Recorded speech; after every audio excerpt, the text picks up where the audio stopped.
All right, so again, welcome everyone. My name is Dr. Ariel Williams, and I'm the Training and Education Specialist here in the Center for Diversity and Inclusion at WashU.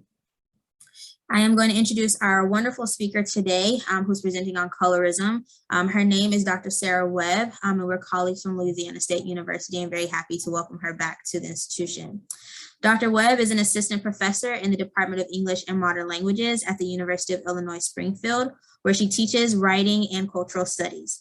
She launched the website Colorism Healing in 2013 to raise awareness and create change. Since then, she has reached thousands of people across the globe through her international writing contests, anthologies, articles, interviews, presentations, and workshops, much like today.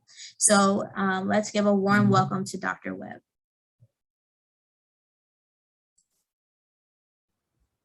Hello, everyone.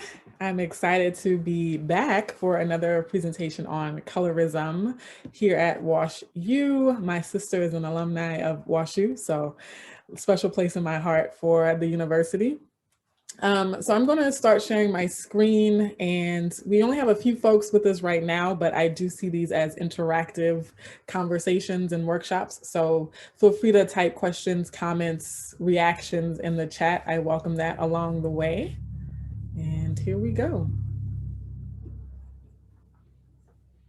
All right, so the title of this workshop is Colorism 101, Understanding the Impact of Skin Tone Bias in Higher Education. And before we get started, I'd like to do a quick survey of the folks in the room, if you are able to use the chat.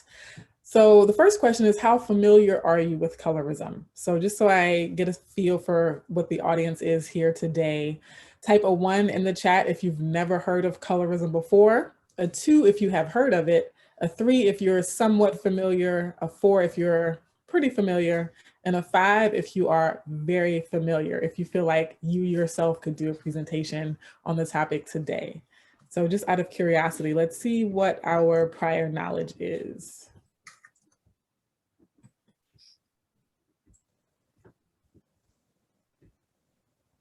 All right, okay.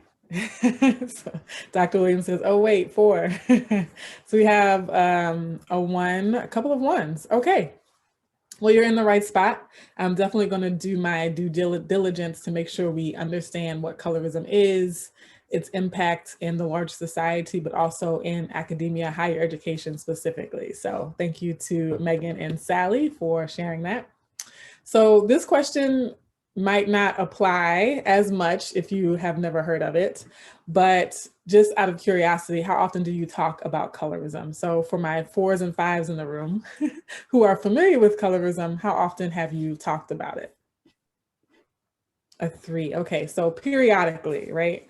And so one of the goals for my workshops and my presentations is to not only raise awareness about what colorism is, but to also empower people to be able to have conversations with their friends, families, colleagues, and the broader communities that they are a part of.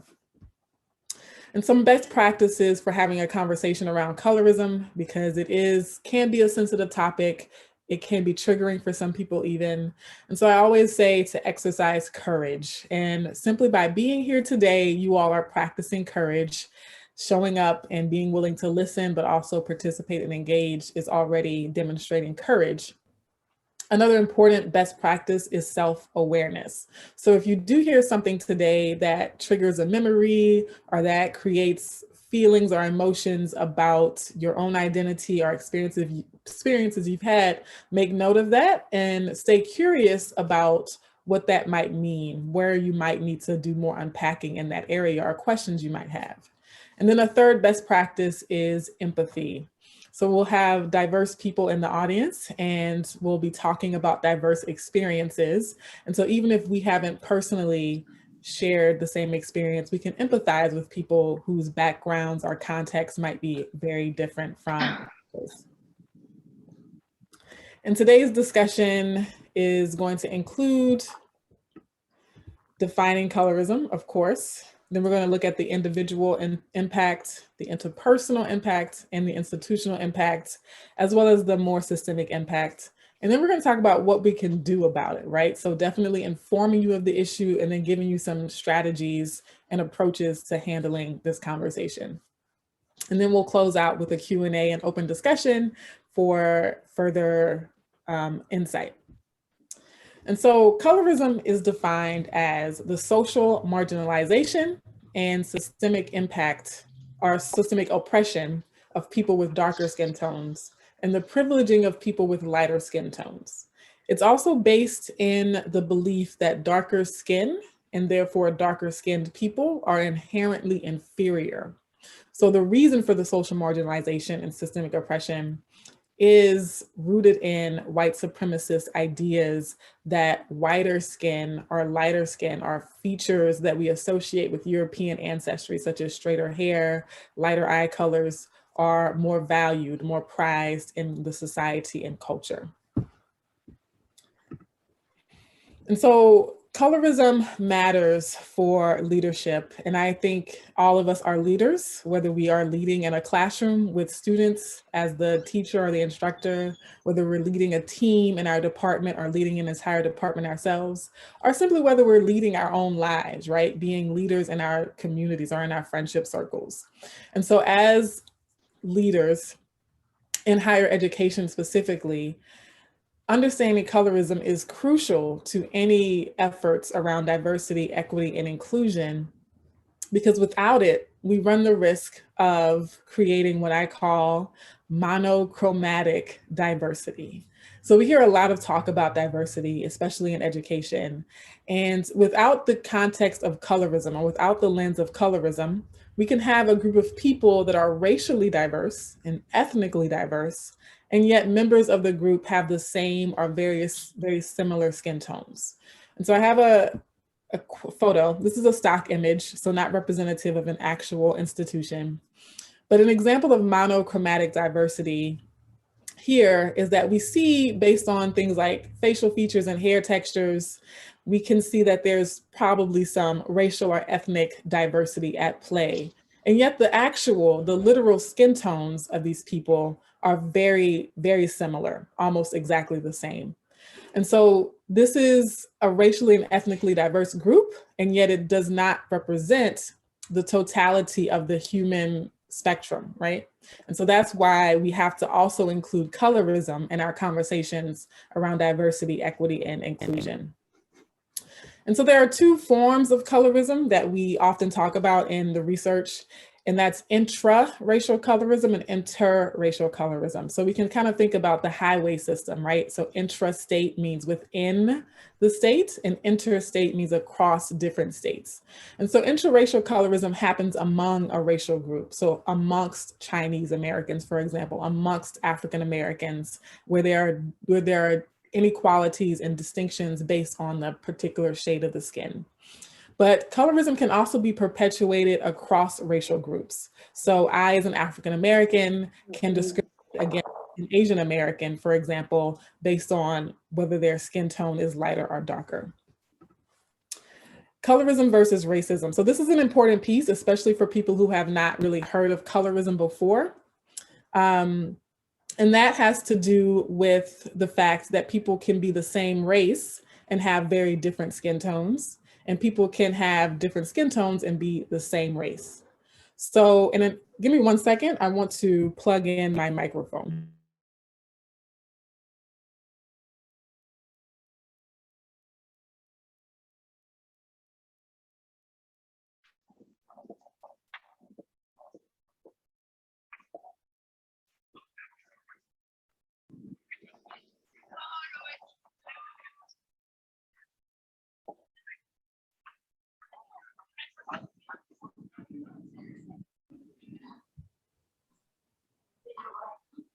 All right.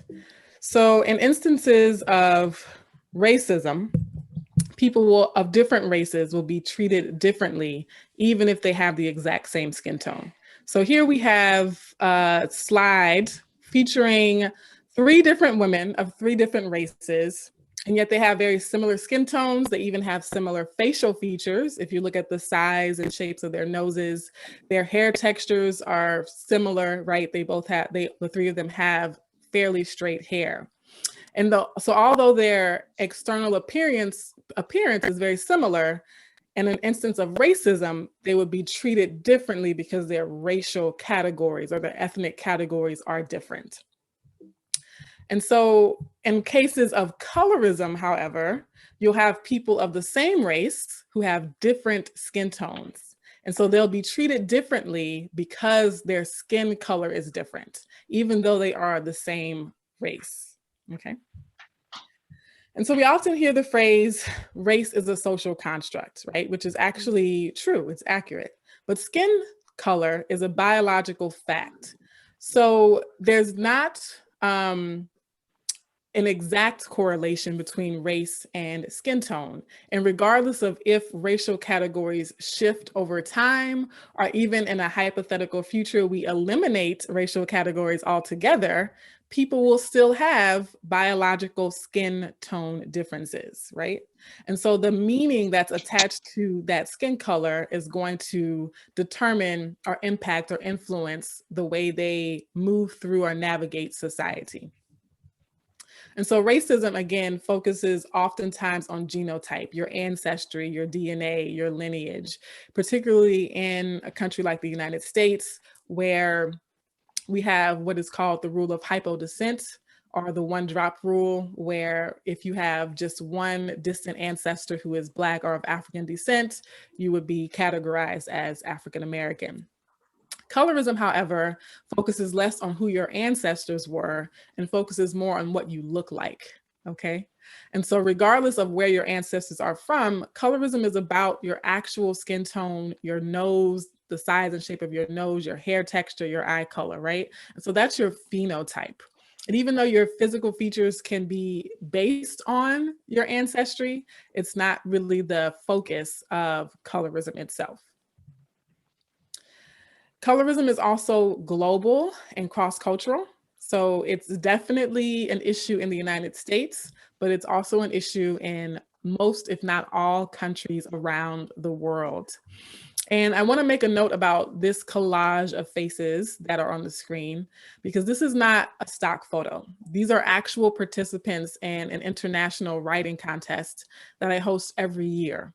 So you're looking at real faces, real photographs submitted by people from around the world who speak different languages, from different nationalities, who have participated in conversations about colorism, sharing their personal experiences, sharing their personal perspectives on the issue. Colorism is also intersectional. So the term intersectionality was coined in 1989, I believe, by Kimberly Crenshaw, who's a law professor, and she talks about how there are multiple facets of our identity that can create oppression or privilege in our lives. And so while we focus on colorism as a source of marginalization or a source of privilege, we can also think about things like socioeconomic class, your gender, your nationality, your ethnicity, as well as your body type or your physical ability or your sexuality, as also having an influence on the way you experience your particular skin tone, your particular complexion. And then we also have to think about colorism as a hierarchy of privilege. Color is a privilege spectrum. And so the closer you are to white, the more privilege you receive in the system of colorism, okay? And then privilege is also contextual, right? So depending on your complexion, you might be the lightest person in some spaces, and you might be the darkest person in other spaces, okay? And so that can change the way or the power dynamic in different settings based on whether your skin tone is lighter or darker relative to the other people in that environment. And then colorism also includes hair and facial features, such as your nose, lips, and eyes. And so there are specific terms that we're starting to use, such as texturism, to talk about hair discrimination, and featureism, to talk about discrimination based on facial features. But for the sake of efficiency, when I say colorism, just know that I'm including all of those aspects as well. All right. And so in terms of how colorism manifests in the world, how it shows up in the world, there are 4 layers that we can think about. The first layer is the individual layer. And so that has a lot to do with, for example, your personal psychology. And then there's the interpersonal layer of colorism. For example, in one-on-one relationships or in small circles of people in families or amongst friends. And then there's institutional layers of colorism, thinking about the university policies, or if you work in healthcare, right, a hospital policy. And then there's the systemic impact of colorism. So the systemic impact of colorism will take the patterns that we see at the interpersonal level and the institutional level and repeat them throughout society, so that colorism becomes a system that impacts multiple sectors at the same time, so simultaneously. And so what does that look like on the individual level when we say colorism impacts an individual? Experiences with colorism can diminish physical and mental health. For example, stress or discrimination in healthcare. Mental health also includes stress, self-esteem, issues with body image, and dealing with trauma. On an interpersonal level, thinking about the university context and specifically, right, colorism can play a part in how, whether or not we feel we belong, and our ability to create or establish friendships, dating, social events such as parties or social gatherings. It also involves a lot of microaggressions often, which are based on stereotypes about people because of their darker skin or their lighter skin or their kinkier hair textures. It includes for certain words and actions, including non-actions, right? So not greeting someone when they walk into your office would be a non-action. That's also a microaggression. And then institutionally, there are different categories where we might see the impact of colorism. The first is in the pipeline itself. And so there are greater barriers to attending college in the first place for people of different races who are darker skinned. And then there's a representation. So are there a significant number of faculty, staff, mentors in the marketing, the brochures, or the billboards? Do we have adequate and fair representation of people of all skin tones, particularly those with darker skin tones?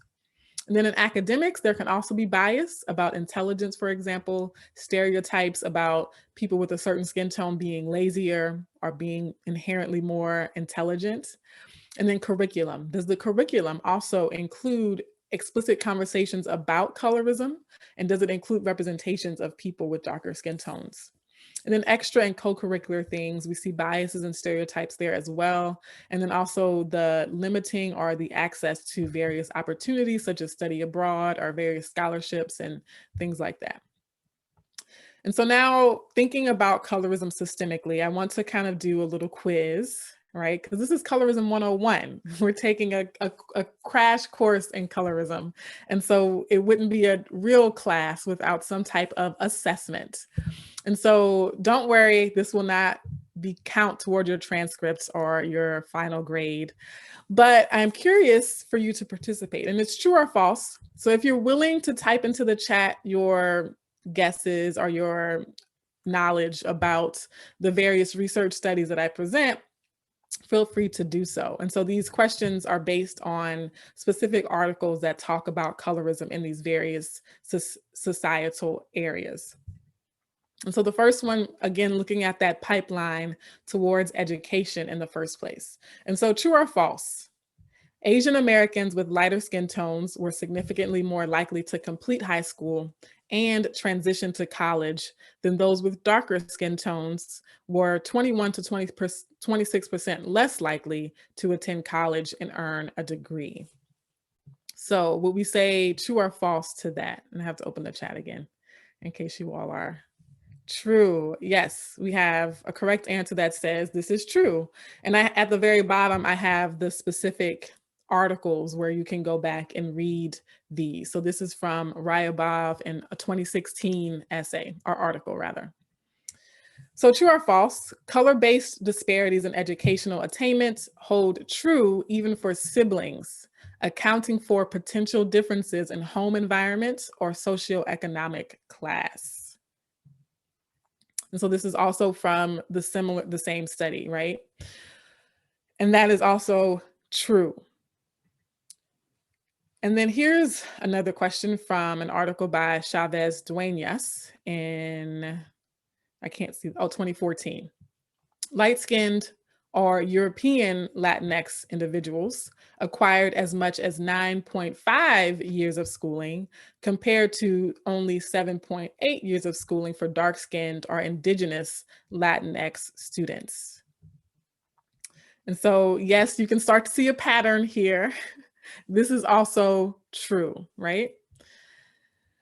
And so part of what the research around the educational attainment for Latinx individuals specifically has found is that lighter skinned Latinx people reached higher levels of schooling on average than brown and Black Latinx counterparts because of things like class privilege, discriminatory practices against the darker skinned Latinx students, and favorable treatment towards the lighter skinned students. And so part of the research findings show that educators perceived darker skinned Latinx students as less intelligent, and they have lower expectations for those students as well. And so for those of you who are familiar with the research and education, the teacher's expectations for students has a very significant bearing on that student's potential performance. And so this has a lot to do with hiring, right? And so as universities, you hire people. And sometimes this could be even hiring student workers or hiring, what's it called? The work study, students who are on work study, but also hiring staff and even training staff or hiring faculty, right? And so we see colorism playing out in the workforce as well. And so this is a study done by Matthew Harrison and Kesia Thomas. And so true or false, for white people making hiring decisions, skin tone had a greater influence on their choices than education and work experience. So in the chat, Sally is saying, so sad that these are true. It is sad that these are true. But I think having the awareness that this bias exists in these various sectors of society can be the first step into rectifying them or mitigating them, right? And so if we're not aware that these biases are operating, then they go unchecked. But as long as we know that there's the potential for bias in all of these areas, then we can implement policies and practices to overcome these biases. And so that's one of the goals for us here today. And so in hiring also, one of the myths about colorism is that it's only perpetuated by people of color. But in 2015, Lance Hannon published a research study where he talks about white colorism, which basically is that white people also perceive lighter skinned Black and brown people, African Americans and Latinos, as being more intelligent, right? And so when we think about a lot of these research studies, oftentimes it's white people who are making the hiring decisions or who are implementing disciplinary practices in school or designing curriculums or designing brochures and billboards that have this kind of representation or lack thereof. And so in 2014, some researchers also published a study which showed that for all races of participants, including white participants, they remembered educated Black men as being lighter than they actually are. And so the perception of intelligence and the perceptions of who we perceive as educated are very, very important in a higher education setting, such as WashU, right? So again, thinking about hiring faculty or hiring staff, we have to ask ourselves and reflect for ourselves, are we biased about who we think represents an educated person? Are we biased about who we think is intelligent and qualified to teach certain subjects or to lead certain initiatives on campus, right? As well as, not to mention, those perceptions in the classroom for faculty.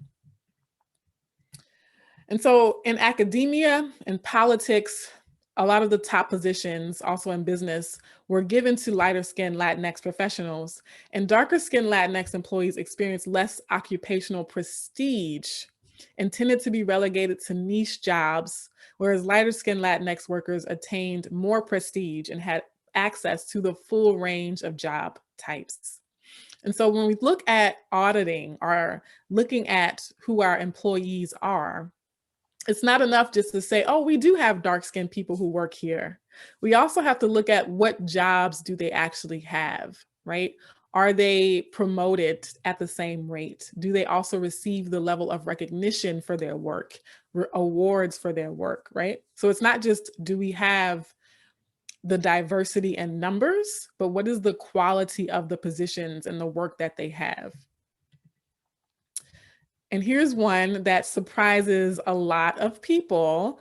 A lot of folks who are somewhat familiar with colorism are shocked that a lot of the same inequalities we discuss around race, racial differences, also exist within the same race based on skin tone differences.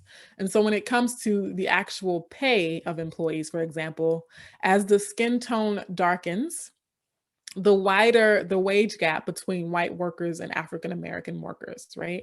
And so this is also true. And then for the Latinx community as well, employees generally, our lighter skinned Latinx employees generally earned significantly more income than their darker skinned Latinx coworkers. And their overall socioeconomic status was higher as far as these research studies. And then there's the well-being. So let's say we got everyone to graduate from high school and we got everyone to transition into college and we were hiring people equitably. This is where the inclusion of diversity, equity, and inclusion comes in. Because it's not just enough to bring in diverse populations of people. We have to make sure that they can thrive once they're here, once they're in our teams or on our campuses. And so, for example, there's health disparity when it comes to skin tone. And amongst Latino men, for example, those with darker skin were more susceptible to cardiovascular disease and had higher mortality rates as a result of those diseases. And darker skin corresponded to decreased mental health as well amongst those Latinx study participants. And those who experience colorism, so regardless of race or ethnicity, those who experience colorism are reported to face more issues with cardiovascular health and related disorders, sensory dysfunction, and disease overall. And so, I'm not a biologist or a doctor. Yes, I am an expert on colorism. And so my research focuses there, but if there are biologists or doctors or scientists on the call, feel free to chime in. But we definitely know that there's research that shows the correlation between these racial traumas and the physical health of people, right? And so what we have here are studies that show that the traumas based on skin tone are also impacting the physical health, as well as we know a lot about bias in the healthcare industry as well. So nurses and doctors who harbor unacknowledged biases based on skin tone might provide better healthcare or better services, better even conversations and explanations for people with lighter skin tones than they do for those with darker skin tones. And so I'm curious to know, again, for anyone who's able and willing to participate in the chat, do you feel that any of these particular layers of colorism has impacted you personally? Or if not, is there a sector that you're most interested in learning more about or taking action on? Is it sort of the individual piece where you're just processing things psychologically? Is it an interpersonal dynamic that you have amongst friends or in social settings? Have you experienced it or have interest in learning more about the institutional dynamics, so within your individual university? Or are you more curious about or feel more impacted by the systemic aspect of colorism itself? Or maybe you're interested in all four.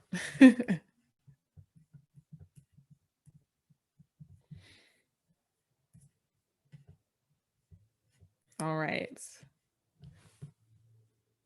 So Megan says, most interested in systemic issues, okay? And Dr. Williams says, I see colorism or the impacts of colorism in interpersonal relationships like dating. Okay, so that's very, we have another one who also says interpersonal. Okay, so yeah, I think the interpersonal aspect of colorism is at the forefront of many conversations around colorism. And because it's so visceral, because it is so immediate for people, right? Because systemically, as important as it is, it can sometimes feel abstract for folks, right? It can feel like an abstract conversation to say, oh, well, there's higher wages for people based on skin tone, or the educational pipeline creates more barriers for students with darker skin. But a lot of times, interpersonally, for example, in instances of bullying, or as Dr. Williams says, in dating, or even just family dynamics. So many people talk about their first experiences with colorism happening in their own families, right? Especially if their skin color is different than everyone else's in their family. And so that interpersonal dynamic of colorism is definitely one of the more immediate, pressing, visceral, human um, experiences of colorism.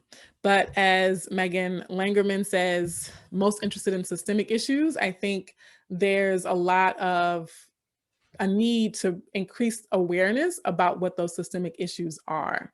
Because one of the reasons people dismiss or ignore colorism is because they aren't aware that it actually does have systemic consequences. And so for people to take it just as seriously as other issues like racism, I think we do have to increase that awareness of what the systemic inequalities really are. And so what are some things that we can do? We can go to bat. It's a bit of a slang term to say go to bat, but what I mean by that is we can mitigate bias, we can disaggregate analytics, and we can, let me move the screen here, have explicit teaching, okay? And so let's go back here. And mitigating bias, there's actually, Harvard has a test called the implicit association test. I'm not sure if anyone has heard of it, but it's been around for many years now. And they have a range of bias tests that you can take. So they have racial bias, they have gender bias, they have age bias, they have body size bias, they have a specific bias test for Asian Americans, but they also have an implicit bias test on skin tone, right? So lighter skin versus darker skin. And you can take that test for yourself to increase your own self-awareness about what biases you have and what degree to which you have them. Okay, I actually have my students, I'm teaching this semester a class on global colorism. And so the first week I had my students take that test for themselves. And so that's, again, you can Google Harvard Implicit Association Test. And so with personal bias, we have to be aware that most of us likely have a bias, right? It's hard to exist in our society and our culture without developing some type of bias. And the vast majority of people, according to the Harvard Implicit Association test, have a positive bias for lighter skin and a negative bias towards darker skin. And so we can mitigate our personal biases, one, by exposing ourselves to more positive images of darker skinned people, right? So these biases are conditionings happen because of repeated exposure, or lack of exposure, I should say, to positive representations of people with darker skin tones. And so it's both the negative representations, but it's also the lack of representation, right? That creates these biases. But then there's also the institutional bias, right? And so as an institution, what policies do you have that creates biases or inequalities at play? For example, this is not a common practice, but there are some institutions that require photographs with student applications. Is it actually necessary to see a physical representation or a visual of the student to determine or decide if they're a good fit for the university, right? And so these are instances where, as an institution, biases might be allowed to go unchecked. So Megan says, thank you for that. Wondering what type of resources are out there for initiating conversations in the workplace regarding colorism. It's such a great tool. Yeah, so we can talk about some of that here as well as in the Q&A. And I can point you to my website where I have an index of different resources and research studies. I also have a list of over 100 questions to get the conversation started. But I think Dr. Williams is making that effort here today by, organizing this conversation here. And so really getting that started. When it comes to disaggregating analytics, we collect a lot of data on race and ethnicity. The census, admissions applications, job applications, medical forms and surveys, testing when we take tests, right? All of these different places where we are giving our demographic information collect information on age, on gender, sometimes sexuality, all very often race and ethnicity. But how many of you have actually filled out a survey that asked you what your skin tone was? That asked you if you had a lighter skin tone or a medium brown skin tone or a dark skin tone, right? And so it's very rare that we actually collect this data. And so there's not a lot of, if we look at, for example, the racial demographics of the campus, we'll say, oh, we have 15% African-American students. But what we oftentimes miss is that of that 15%, the vast majority of them are lighter skinned, right? And so these are things that we have to start to look for in institutions to see if we have disparities based on skin tone. Because if we're only looking at the race or ethnic demographic and not factoring in, well, are these people of various races also diverse in their skin colors, then we're missing a significant piece of the pie. But another important reason to disaggregate analytics is to determine where we need to give support. And so I often say that one reason we don't see better progress or faster progress in creating racial equality is because we're not factoring in that colorism is the source of the inequality, right? So if we're under the assumption that inequalities are based on race without acknowledging that many inequalities might also be based on skin tone, then we aren't implementing the strategies and the solutions that would actually address the problem. And so in terms of supporting students or offering support to staff in terms of training even, we have to also consider where we might be missing the mark or where we might have had some oversight when it comes to skin tone and skin color specifically. And then explicit teaching, that definitely has to do with conversations and curriculum. So curriculum might take a little bit longer to change, right? But again, we have to be aware and we have to start that process. We have to start that cycle of changing the curriculum. And so anyone who is in charge of curriculum design, or even if you're just designing your department curriculum and thinking about, are we making sure that colorism is a part of the conversation? I'm thinking about especially degree programs like social work or psychology or nursing, right? Or even education, right? Where you have a set series of courses that all students take in order to graduate. Are those courses including conversations around the implicit bias against certain skin tones?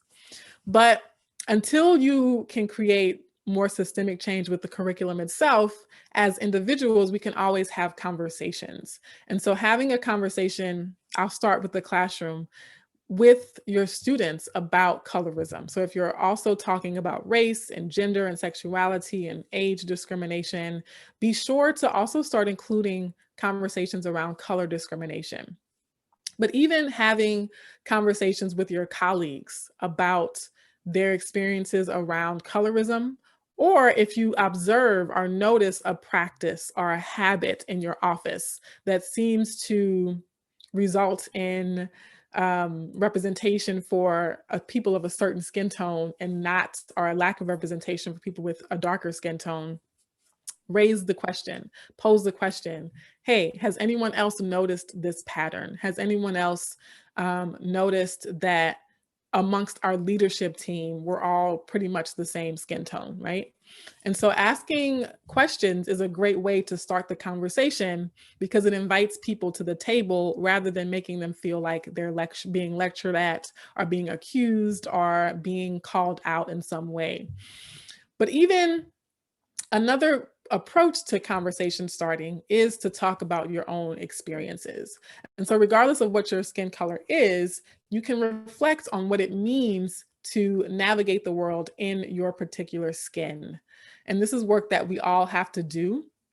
So I am a darker skinned person, and so I can share my experience about that. But even for people who are lighter skin or who have skin tone privilege, you talking about or acknowledging that skin tone privilege is also a way to start the conversation.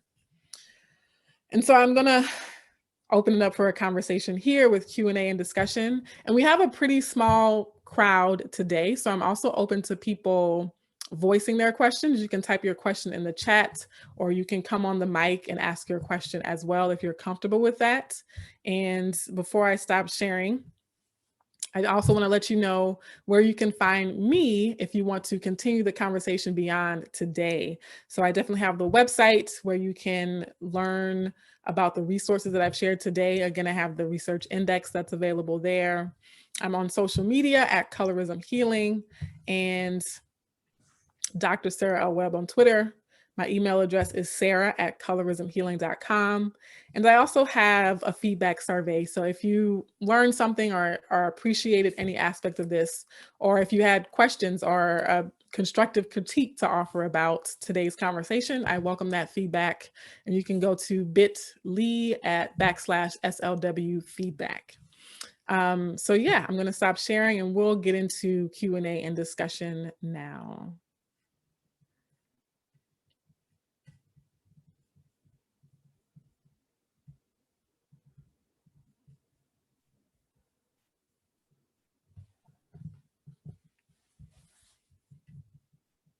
So I think one question that might get us started is to return to the first question that I asked at the beginning is, how familiar are you with colorism? And so for those of you who had never heard of it, how do you feel in terms of your understanding of it now? Do you feel like you have somewhat of an understanding after this conversation?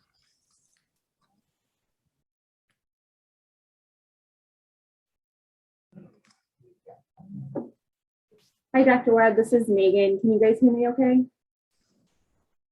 Good. I just wanted to say thank you for this. This has been so helpful. I definitely feel more knowledgeable, although definitely novice, and was wondering, I'm a big fan of reading and was wondering if you had any suggestions on books to get yourself a little bit more acquainted with the topic. Yes, definitely. So there is the Color Complex. The Color Complex is a book written by 3 authors, and it talks about the history of colorism around the world and modern day manifestations of colorism around the world. There's also a book that I'm assigning in my class this semester called Shades of Difference, which is an anthology about colorism, also a global perspective on it. And that's edited by Evelyn Nakano Glenn, Shades of Difference. Another one that's really accessible is The Global Beauty Industry. And so that's written by Rita Renai Jha, J-H-A is the last name, and it's called The Global Beauty Industry. And the reason why I'm also using that one in my class, and that's a really accessible one because it's short, but it also has a glossary of terms at the back, and each chapter has discussion questions at the end. And it looks at colorism through the framework of beauty and thinking about beauty as a social construct in and of itself. So I think those are 3 books that you can start with as well. Oh, and if you're interested in fiction books, The Blacker the Berry by Wallace Thurman, that one is specifically about the African-American experience in the 1920s, but also there's a more recent one called Genesis Begins Again. It's kind of a YA novel. And then there's one called The Vanishing Half, which also is a more recent novel as well. So those are fiction titles you can look at. Yay. No problem. There's a question submitted that says, I'm wondering how we can be more proactive with colorism in everyday life. So this is a great question. Thank you for submitting it. So colorism in everyday life happens on all the levels that we mentioned, right? So it's happening when we hire or don't hire someone because of a bias about skin tone. It happens when a teacher sits the light-skinned student at the front of the class and puts the dark-skinned student at the back of the class and tells them that they're a problem or that they're creating trouble. So I think the first step for all of you individually, for all of us individually, is to think about what aspect of our everyday life are we encountering it the most, right? So we're part of that, part of your action step or action plan is to do an audit of your life and see, where am I actually observing colorism? What am I, is it at work? Is it amongst my friends? Is it within my own household? Right. And so I think that's a first step. And then a second step is thinking about your role in that space. So if it's in your household and you're a parent, then you could start raising that conversation with your children through children's books, or even just conversations about crayons and why they pick certain crayons to color the different members of their family. If you see it at work and you are an employee, or if you are a supervisor or a manager, right? Like those, your role in those spaces might determine how you approach it in your everyday life. And so I think if you are seeing it at work as a manager or supervisor, you can create programming or add it as a conversation starter to your agenda or to your speaker series, or even in auditing your hiring policies or putting together a hiring team, making sure that they are aware that colorism is a type of bias that exists. Also making sure that the hiring team is diverse in and of itself, right? If you are seeing it in your personal life with your friends, for example, or in your social circle, again, asking people questions. So if someone makes a comment, you can ask the question, did you ever think that that might be colorism? Have you ever heard of colorism? Here's why I think what you just said could possibly be colorism. And it does require some finesse depending on who we're talking to and when, because we also want to be careful not to point fingers or accuse people of things. And so again, that's why I suggest asking questions and posing questions for people to sort of invite them into the conversation. But also for ourselves, we have to, again, support the businesses, support the movies and the TV shows and the magazines and the brands and the schools or the companies that are actively doing well when it comes to representing people of different skin tones.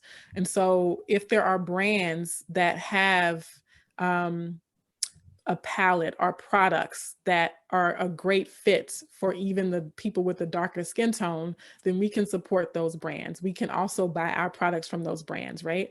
And so it's not just, oh, because I have darker skin, I'm supporting this brand that celebrates diverse skin tones. But even if my skin tone is well represented in all brands or all companies, I'm also going to spend my money with the companies that care about representing diverse skin tones. I hope that makes sense. And so being really intentional about where we give our time and attention and support and the things that we promote even.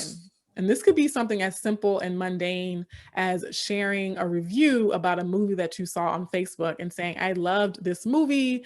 The darker skinned character in the leading role did a great job. And I think they should win the Emmy, or, you know, and so I think being more intentional and more proactive about pushing or celebrating or promoting the representation of darker skin tone specifically. Great question so far. Are there any others? Or other comments, reflections people might have?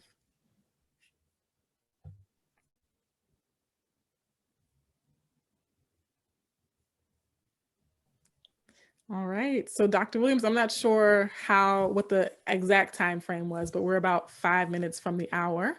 And so if people want their extra 5 minutes back, I don't see anything wrong with that. Sure, yeah. If people are people are done, don't have any more questions or comments, then we are welcome to close at this time.